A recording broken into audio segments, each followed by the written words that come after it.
This is a special edition of Late Night Health. I'm Mark Alyn. With all the stress, anxiety, and really pain of COVID-19 that people are experiencing, I thought it'd be a great opportunity to speak to a man whose nickname is Dr. Pot. His name is, I don't even know his name. His name is Dr. Robb, and we're going to spend some time with him right now. He is the owner and founder of Dr. Robb Farms out in the Palm Springs area, correct? Mm-hmm. Mm-hmm. Yep. Right. Dr. Robb, tell us, is cannabis, because that's what we're talking about here, is cannabis something that Americans should embrace? I feel so. Well, but first and foremost, Mark, I just want to say thank you for having me on. I really appreciate it. I'm honored to be here. Should Americans embrace cannabis? I mean, I would say so, but I might be somewhat biased. But you know, one of the things that I always like to say is, you know, it's a fairly benign medicine when it comes down to it. It's not all rainbows and sunshine. However, when it comes down to acute toxicity and things along those lines, not all that toxic. You know, there's a term called LD50, which stands for lethal dose, where 50% of a sample population were to die from that lethal dose. And this is what a lot of researchers and scientists use to determine the acute toxicity of certain compounds. We know what the LD50 is for compounds like cyanide and arsenic. They're very low LD50s because those are very toxic compounds. But we also know what the LD50 is for water, for salt, for sugar, for things that we consume every single day. You can die from drinking too much water. However, we don't really know what the LD50 is for cannabis. And I've heard some people making estimates for the average person. It's around 150,000 grams, which is more than my body weight. So first of all, congratulations if you can consume more than my body weight in cannabis. But it's like 300 pounds, he said, almost 300. Yeah, it's over like 300 pounds or so. And so it's one of those things where you're not really going to have a acute toxicity. Now, there are issues with chronic use and things along those lines. However, for your average person, it is a fairly benign medicine, and it's something that, because you don't have that acute toxicity, you're not going to overdose, and you can explore it a little bit. And one of the great things about a lot of these cannabis cultivars in these times with COVID-19 is a lot of them provide some very strong anti-anxiety properties. Right. You've called cannabis a medicine. Is it a medicine or a supplement? And the reason I ask that is because here at Late Night Health, we believe that it should be a supplement and regulated that way. If it's a medicine, Big Pharma is going to say, move over, Dr. Robb, you can't do this anymore. Yeah, it's a very complex issue because oftentimes with medicines, you know, I'm talking something like aspirin, you know, there's one active ingredient in aspirin. You know, there are, you know, 113 known cannabinoids in cannabis. The University of British Columbia relatively recently discovered another 21. And a couple months ago, we discovered, you know, THCP and CBDP. So there's a lot of active ingredients in it. And on top of that, the terpenes themselves also have medicinal value. And beyond that, there are the flavonoids. You know, flavonoid 1 and flavonoid 2 were just recently discovered, and these actually might be the parts of the cannabis, the secondary metabolites in cannabis that actually do provide these anti-tumor properties. You know, the way I see it too is CBD. It's a partial agonist to the serotonin receptor. And so, you know, serotonin is that good, you know, the feel good, they call it the happy hormone, things like that. You know, and so something that is causing, you know, and reducing anxiety, you know, through the CBD consumption, I would call that a medicine. However, at the same time, because it's so complex and all the things that it can do, it's very difficult to really pinpoint what it does do. Luckily, once again, the acute toxicity seems to be relatively absent with cannabis, and so people can go out and explore and help and see what it can do for them.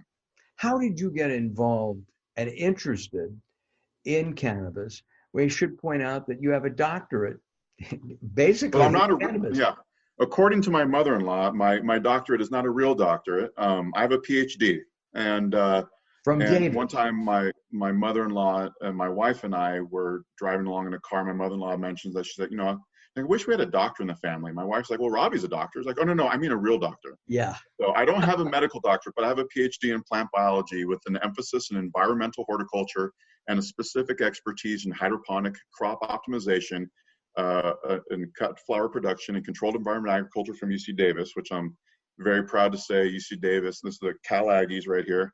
UC Davis was recently voted the #1 plant science school on the planet by US News and World Report, #2 for ag sciences. And so, I was technically trained by one of the top universities on the planet to grow crops, cut flower production, which that's all cannabis is cut flower production in controlled environment agriculture. And, basically if you're not growing outdoors, you're growing in controlled environments. And so my expertise really is optimization for growing. And so I've always been a big fan and big proponent of pushing for, clean medicine, clean cannabis. One of our mottos at Doc Rob Farms is good science, clean cannabis. And so everything we do is, evidence-based decision-making, using science to really guide us and how we grow the crop. And so, And one of the things, I'm sorry to interrupt, but I want to make sure that the crop that you're growing is non-GMO as well. Yeah, so there are no genetic modified cannabis crops right now. Now you might be talking to the wrong person about GMOs because I'm a scientist, and GMOs are using transgenes in GMOs. That's one thing. Now cannabis is genetically modified, it's supposed to use conventional breeding techniques. So there aren't we aren't inserting transgenes in cannabis right now. Right, or anything like Roundup into the nucleus of the DNA.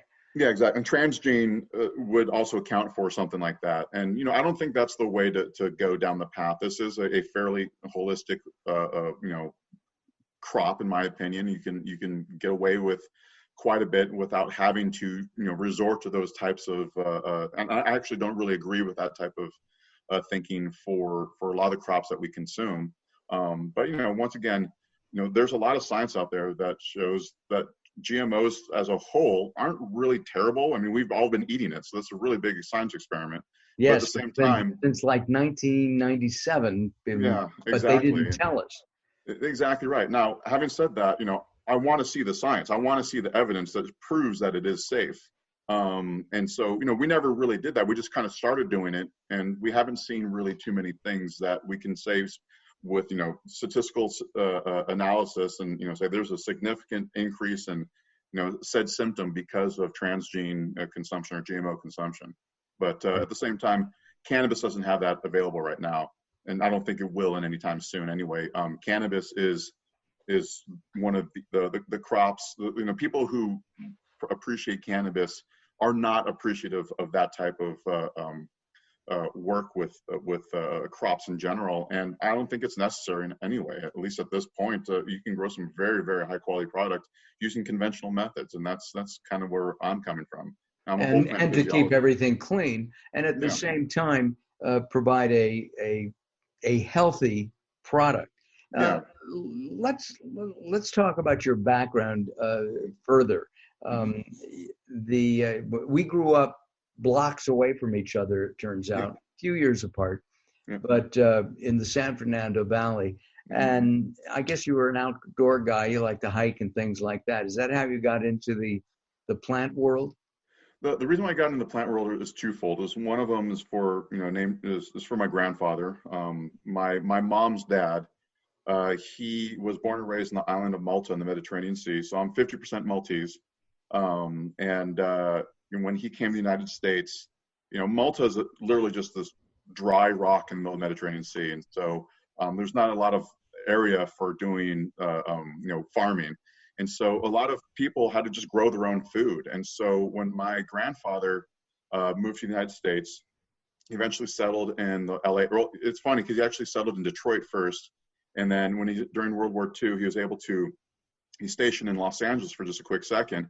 And he's like, what am I doing in Detroit? LA reminds me of Malta. So he moved the family to Los Angeles and eventually settled in Vista, just north of San Diego. And, but the entire time he always grew his own crops, and he always raised, animals and things like that. And so I was always very intrigued. I emulated this man. I was I wanted to be like him. And so I would always follow him everywhere he went.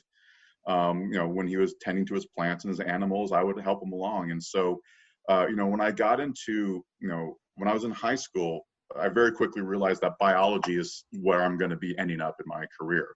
And I was always thinking like, okay, well, maybe, exercise biology, animal biology, something along those lines. But then it was when I was at UC Davis, and the reason why I was at UC Davis, I was recruited to play football there. I remember very distinctly, I think it was I believe it was my sophomore year. I have to say, can you imagine, folks, having a world-class wine study place and the football players at the same time? I don't know if they used the wine. Anyway, I just popped in. And not just wine, but beer too. I mean, beer too. I forgot about that. It's one of the top brewing schools. It is the top wine school on the planet as well, and one of the top brewing schools in general. And in all honesty, right now UC Davis is moving forward on cannabis research as well. So hopefully soon, the top cannabis school in the world. They definitely have the brain power to do it. So cannabis is just another plant, is how we see it.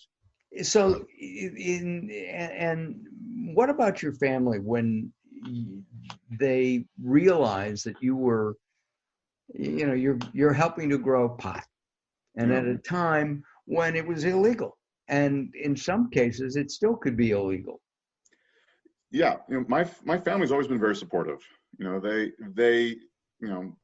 I'm an academic, I'm a scientist, and if you ask an academic about cannabis, like, it's just another plant. It's not a big deal. And my family sees it the same way. When I first launched Doc Robb Farms and I was rolling joints for one of our products, my mother-in-law actually helped me with said rolling of joints. But this is very closely related to my family, because when I was when I first got in the cannabis industry, I was working as production director at Spark in San Francisco, and I remember very distinctly receiving a phone call. And this was many moons ago now, but I remember receiving a phone call from my mom, and she was letting me know that she was diagnosed with triple negative breast cancer. Now, luckily, they caught it very early. She is currently cancer-free, but she had to go through all the chemo and radiation, had 2 bouts of surgery to remove tumors. And I was in the dry cure space at Spark, literally surrounded by a ton of weed. And, this stuff that I'd grown. And my mom went to college in the 60s, was invited to a pot party. Literally, I'm not even joking. She thought she was going to a Tupperware showing party. That's what I wanted so she's very, very naive when it comes to cannabis. However, I said, Mom, I'll give you some access to some product for you that I knew was clean because I had grown it. I wasn't putting plant growth regulators on it. I wasn't putting any pesticides on it. Cannabis, unfortunately, is very susceptible to fungal infections. And there's this one fungal, there's a systemic fungicide called myclobutanol. And so it's actually inside the tissue of the plant. It's very effective, but it's also, when you heat it up, it releases hydrogen cyanide. And so I was seeing a lot of people back then who were growing illegally, but they were using this. And then, I'd say, hey, you can't use this product on the medicine. You're turning this medicine into poison. And I would either hear like, oh, okay, well, what can I do? Or I would hear people say like, oh, I don't care, which kind of blew my mind. And so I'm thinking to myself, hey, Mom, I can get you some product. I got some clean stuff here that I've grown. I know it's clean. And she's like, that's perfectly fine, but I don't want to smoke. I don't want to vaporize. I only want edibles. And I'm thinking to myself, okay, everything that I've grown that I know is clean is meant for smokable or vapable. So that means I'm going to have to go source an edible. And I'm thinking to myself, am I about to poison my mom? And that was really the kind of the birth, the light bulb moment for Doc Robb Farms. I have this technical training and quite a bit of experience in growing cannabis on a large scale and optimizing it. And so that was really my kind of, let's do this. I mentioned that I received a petition yesterday, about a quarter of an inch, actually probably over an inch thick, here in Southern California where I live. And it's a petition saying we want to cultivate or grow, sell, and process cannabis in the county. And where I live in Ventura County is an agricultural area, great strawberries and oxnard, lettuce, radishes, everything. And we have some tomato plants out that way, and we're going to be planting those later today or tomorrow morning. My point is, we are an agricultural area, and it would seem to me that this would be a great crop because we have the land and we have the expertise Mm-hmm. in growing a variety of things, including a lot of hydroponic areas Yeah. in Ventura County. Yeah. So the thought is growing marijuana, cannabis, legal any place at this point? Truly 100% legal. Yeah, I mean, during this time of COVID-19, the state of California says that cannabis businesses are essential businesses. There are people who need cannabis. There are people who are dealing with, with cancer treatments, and cannabis is what's helping them get through it. And, growing in Ventura County is a great option, in my opinion. There are going to be microclimates you'll want to avoid, and, cannabis does not like a lot of humidity. So, sometimes the morning fog that's coming through and the June gloom and whatnot that comes through might be a little bit detrimental. But this is a plant that likes a lot of light. It likes a rich soil and deep soil. They call it weed for a reason, because it can grow like a weed. But for really high quality products, it does require a good amount of attention. And so, controlled environment agriculture, which is my love, is because I'm a scientist and I like to tinker and things like that, is a great way to do it. So greenhouses, which are found, widely in Ventura County, are great places to do it. But outdoor production is fantastic as well. There's a reason why the Emerald Triangle exists, and outdoor production in Humboldt and Trinity and Emerald and Mendocino County are so pervasive. It's other than it was so remote for so long, but Right. It's also a very good place to grow. So Got it. Essentially, California is great in general for production for cannabis, just because of the amount of sunlight we get. What kind of products can be made from this? I mean, we've talked about, a joint. We've talked about an edible. I told you the other day about my story about eating a chocolate brownie. I felt like somebody had mowed grass. We may hear that happening in my yard in a minute. Not pot grass, but grass with the gardeners. My point is that it was icky to me. I don't think they really knew what they were doing, and they forgot to tell me that there was cannabis in it, which was a big no-no. I'm a big proponent. I'm very much against people being medicated unless they know they're being medicated. Yeah. That's definitely a big no-no. I very much agree with you. But there are a lot of products. One thing I definitely want to say is, we've all heard the terms like joint and spliff and blunt, and those are actually different things. A joint is just ground up cannabis, and usually can be in a hemp paper or some type of paper. So it's all cannabis that you're smoking. A spliff is the same thing as a joint. However, you also grind up tobacco with the cannabis.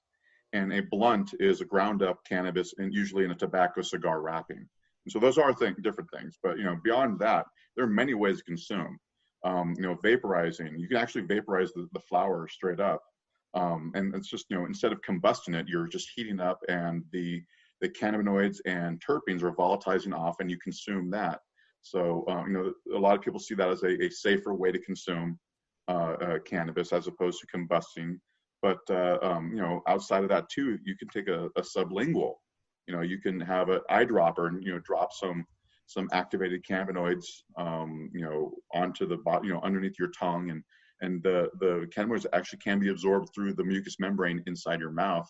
Wow. But also, you can eat it. You can have an edible, like you had mentioned with that brownie. Now, edibles are a little bit different when you consume an edible, because then it gets processed through your liver.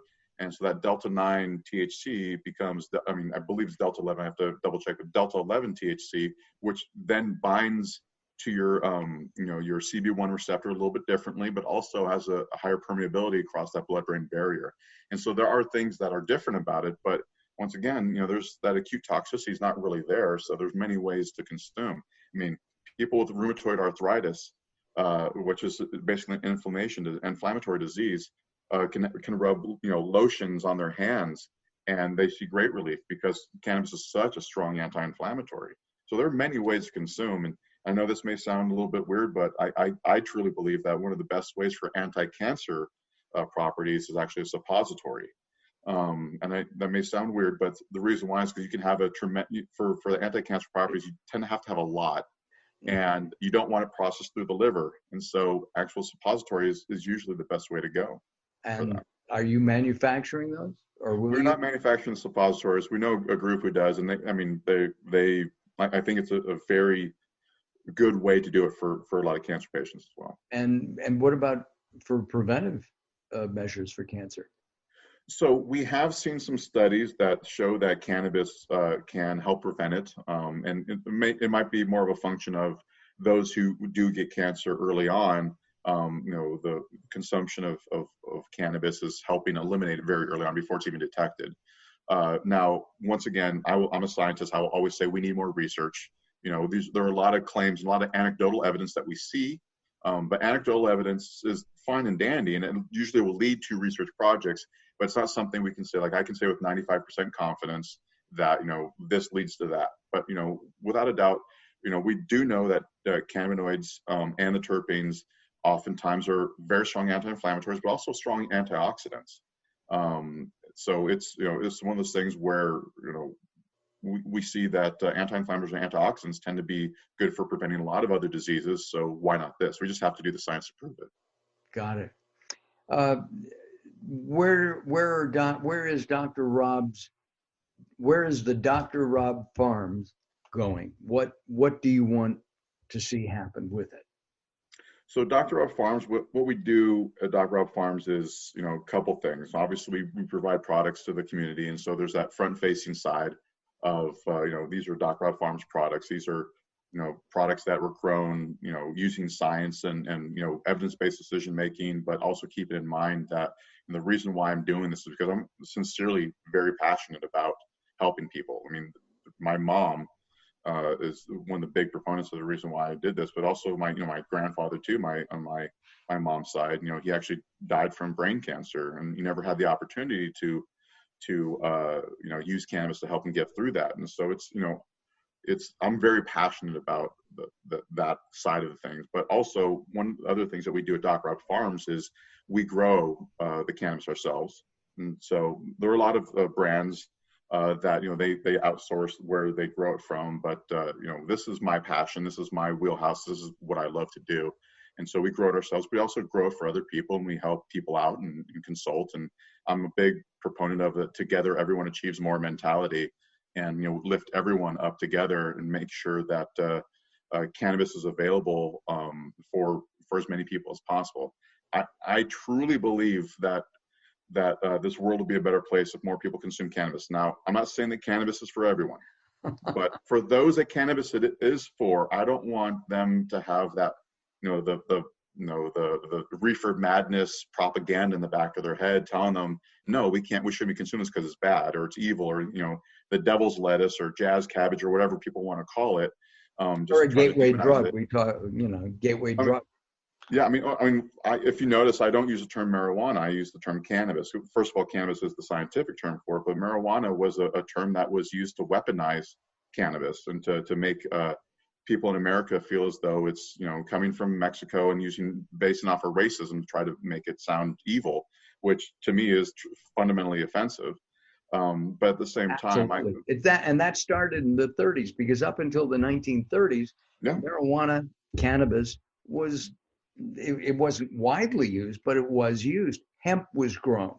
Yeah. And today, hemp hearts, and people use hemp hearts as part of their diet because of the anti-inflammatory part of the hemp plant. It makes no sense to me to say, I know you're dying, I know you have pain. No, you can't have this, even though we know it'll help. Yeah, it's just mind blowing, and so education is a huge part of what we do. Scientia potentia est, right? Knowledge is power, and the best way to educate and to help people is to provide knowledge. And I'm not saying I have the answers for everything, and I think anyone who's making that claim is fooling themselves, lying to themselves, or maybe you don't know what you don't know, so they just don't know. But I will always say that I do happen to have a good amount of knowledge around the plant, and I'm happy to share that and educate it. And but that's so scientia potentia est. It's fundamental. Well, you know, this has been fascinating. Will you come back sometime? We'll Yeah, absolutely. continue this. I This has hope been a you lot of fun. enjoyed it. Yeah, thank you. Uh, Dr.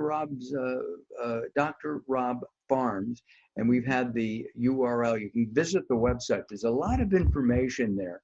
And while a lot of it is for the industry, a lot of it is also for consumers. And I think you should take a look at it from that standpoint to learn about cannabis, what it can do. Also, do you do a deal in CBD as well? I didn't even ask about that. Yeah, we have a microdosing CBD tablet called Mom's Formula. It's named after my mom. But you know, we're very much focused on the growing side of it as well, and growing the good quality CBD cultivars. I said cultivar, not strain, and there's a reason why. It's because strains are actually meant for fungi, bacteria, and viruses. Cultivar is short for cultivated variety, and that's what we use for plants. So sorry, I'm a nerd. That was Botany 101, everybody. Exactly right, yeah. And so there are a lot of great CBD cultivars that we focus on as well, but that's where we like to get into the marketplace. Real quick question. A lot of CBD products claiming to help with sleep, anxiety, and pain relief, but the dose is 25 milligrams. Is that enough? Have you I mean, it really depends on one's tolerance. You know, I usually like to say if you want to do microdosing, you start off around 2.5 milligrams, but 5 milligrams usually is the floor that you start off at. You know, move up from there. I know people who consume thousands of milligrams of CBD on a daily basis, and partly because their tolerance is so high, but at the same time, they're using it to treat cancer. And when you're using, you know, you really want to use this whole plant extraction. You're not just using CBD as an isolate, although there is benefits to that as well, but you get significantly more benefits if you're taking it in this what's called entourage or ensemble effect with all the other cannabinoids and terpenes. But yeah. Got it. Well, we will return sometime soon with Dr. Pot, Dr. Robb Flannery. See, I did know his name. I enjoyed our conversation. Thank you very much for joining us here on Late Night Health. I'm Mark Alyn. This is Late Night Health. Join us at latenighthealth.com for more. We'll be back very soon. Bye-bye for now.